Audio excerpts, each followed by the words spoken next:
Walk in godliness.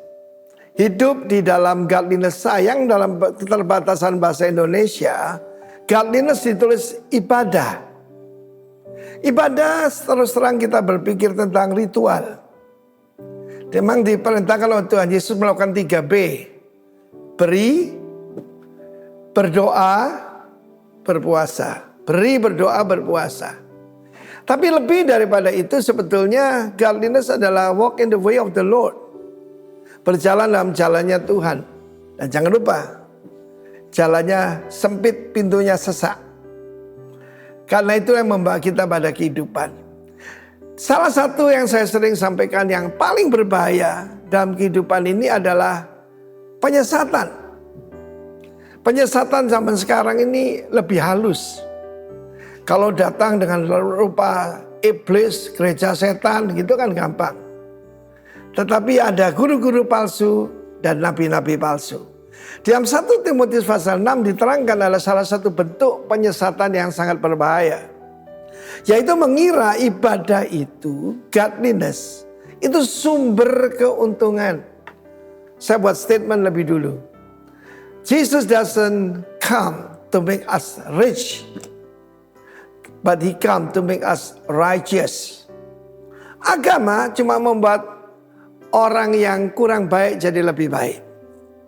Tetapi Yesus, dia berkorban supaya kita menjadi orang benar. Bahkan disebut orang kudus. Dalam 1 Timotius 6 pasal 5, hati-hati kepada doktrin yang berbeda dengan yang diajarkan Kristus.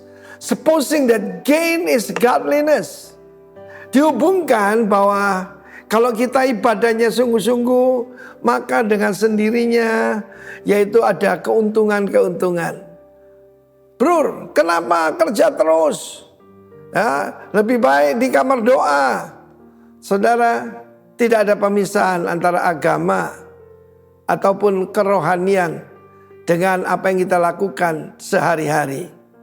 Tetapi ayat 6 menjelaskan, memang ibadah itu kalau sertai rasa cukup memberi keuntungan besar.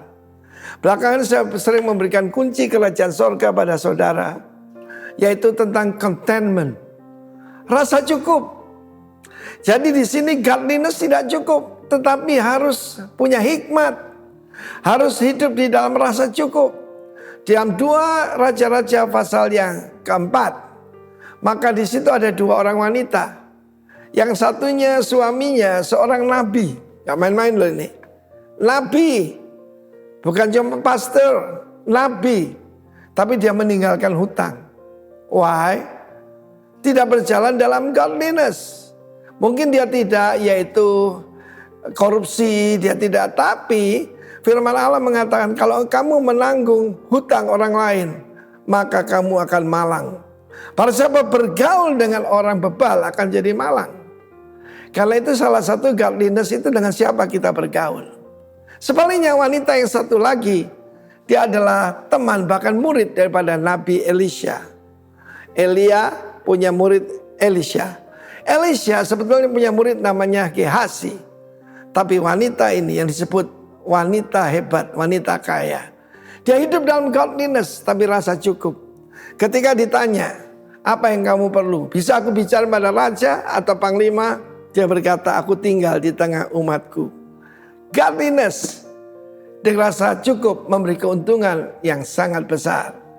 Karena itu saudara, hiduplah dalam godliness, walk in godliness, but also walk in contentment, rasa puas. God bless you. Amen.